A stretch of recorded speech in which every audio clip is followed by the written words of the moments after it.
speculation. According to multiple sources, the two were getting along. The firing of Robert Saleh was carried out solely by Woody Johnson this morning. Again, you all have heard a lot from different personalities. Obviously, our 39 years of NFL playing experience at this desk, but now we bring in NFL insider who is literally talking to people in the building as we speak. Jordan Schultz, if you need to check your phone at any point in time, obviously without my permission, but just know you have full authority to do so. You're breaking news in real time. Audience, we are privileged to have Jordan Schultz here, NFL insider, to take us behind the scenes. Tell me anything and everything you know that we can't find on X, TikTok, Instagram, or anywhere else, Schultz. All right, Nacho. So it was pretty much basically, how would you say, business as usual inside Jets Drive yesterday. Robert Saleh is in the facility with his coaching staff getting ready for Monday night. Nothing's changed, right? They just got back from London. They had a really disappointing game, obviously, losing to Minnesota. But Robert Saleh is preparing with his staff as if he's going to coach Monday night. What happens today? Robert Saleh is in this morning early, as he always is, basically saying, this is what my scouting report is here. You're in charge here. This is the situation here. And then all of a sudden, Woody Johnson tells Robert Saleh, we need to talk. Woody Johnson was the one who made this decision. It wasn't the GM, Joe Douglas. It wasn't anyone else. It wasn't Aaron Rodgers. Woody Johnson tells Robert Saleh, you're out, basically on a whim. Now, that doesn't mean that Woody Johnson wasn't thinking about this for weeks, but this was not the plan going into this week from after Schultz, everything that happened. I got to interrupt you. I got to interrupt you because I have questions. I've been in an NFL facility. Obviously, you have as well, but let's paint the picture for the viewers at home. Typically on a facility, on the first floor, you have the dining hall, you have the locker room, you have the training room, you have the weight room. On the second floor is where you have the coaches' offices, the owners' offices, the ticketing staff, et cetera, on the other wing of the floor. Are you telling me that Woody Johnson did not know after the loss coming back from London? That is a fairly lengthy flight. He didn't know during yesterday's Tuesday practice. Why in the world would he wait until today? Why now? Because this is the New York Jets. That's why. What's that mean? This is an organization. What? What's that mean when you say this is the New York Jets? This is an organization that has never operated, certainly not under this ownership. They have not operated the way that winning franchises do. It's not a collaborative process. To your point, Acho, the owner's always going to be the top dog inside any facility. But when the owner is strongly considering firing a head coach who is 20-36 and has not had any success, that decision typically is going to be discussed with the GM, with other members of the front office. Certainly, the head coach being completely caught off guard by this, as he is, and as he was, is not good business, because you want to be able to have the relationship with your head coach as an owner where you can talk about the tough things. It's always easy to operate with the wind at your sails. The Jets have never had that under this owner, certainly not under this regime. And for Robert Saleh, to your point, not only has he not had success, but he's supposed to be this dominant defensive coach. And I think one of the frustrations for ownership was that they still weren't getting that type of result. And, Aaron Rodgers was come in to essentially be the savior. They haven't had that. They're 2-3. And really, the offense is in the same place it was last year. I think it's really important to note as well, Nathaniel Hackett's staying. That's Aaron's guy. So I said this last week, actually, on Speak.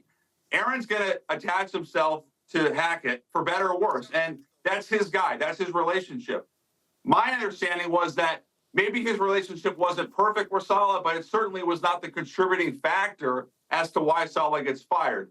And one more thing I'll add is there were a lot of other players that speculated on whether or not Robert Saleh was fit to be a head coach. I don't know if that contributed, but I'm sure at some point Woody Johnson was hearing, we have to move on from this guy internally.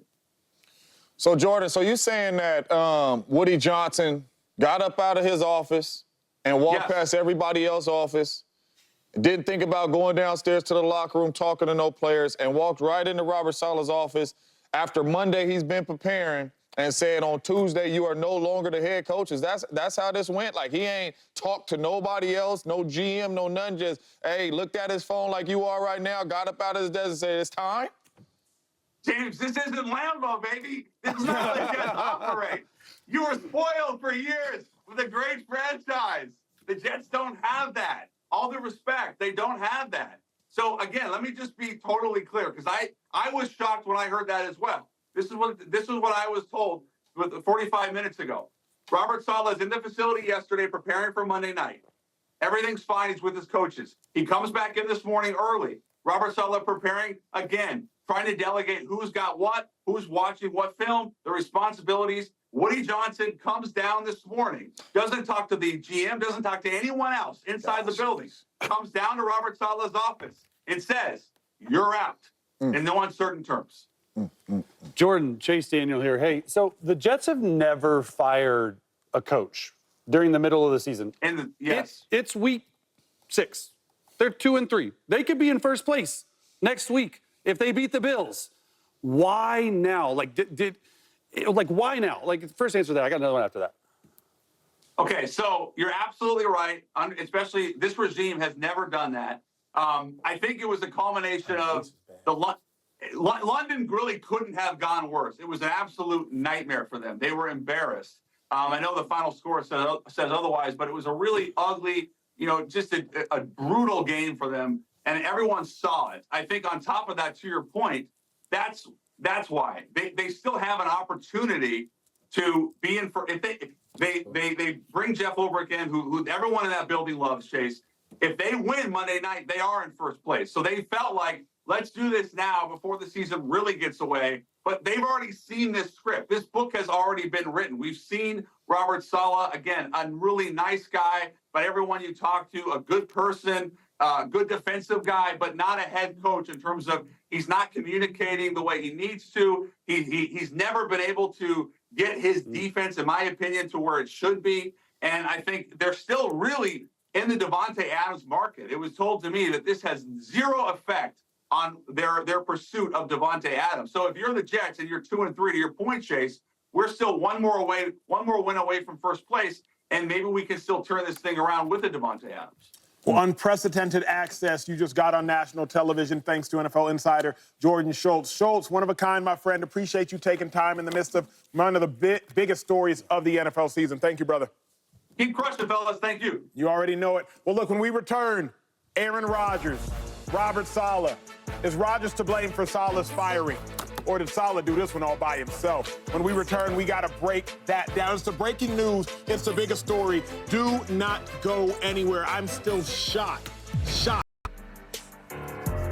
Jay Glazer just moments ago talked to Robert Saleh, who said he was blindsided by Woody Johnson walking to his office and letting him go. Blindsided. Wow. Certainly disappointed he wasn't going to be given the opportunity to get things going with what he said is a very good roster. That is Jay Glazer, who literally just talked to the man who the breaking news is all about. Robert Saleh blindsided, gets back from London late Sunday, goes into work early Monday, and now here on Tuesday, Robert Saleh officially out with 1 year remaining on his deal. James Jones, you played with Aaron Rodgers. So JJ again, huh? You know about pressure. You know about Rodgers. The franchise has officially put all its stock in Aaron Rodgers. I knew that when they acquired Allen Lazard and gave him $40 million. I thought it when they acquired Randall Cobb. I believe so when they acquired Nathaniel Hackett. But now, beyond the shadow of a doubt, the Jets have given the entire keys to their franchise to Aaron Rodgers after firing Robert Saleh 5 games into the season. So how much pressure does this put on Aaron Rodgers? I think it puts a lot of pressure on Aaron Rodgers because I believe the reason why Robert Saleh is fired today and he is blindsided is because of the way the offense has been playing, and the person that touches the ball every single down on the offense is Aaron Rodgers, and he is not playing well. They had a chance to win these last 2 games, and the ball was in Aaron Rodgers' hands, and Aaron Rodgers did not deliver, and Robert Saleh is fired.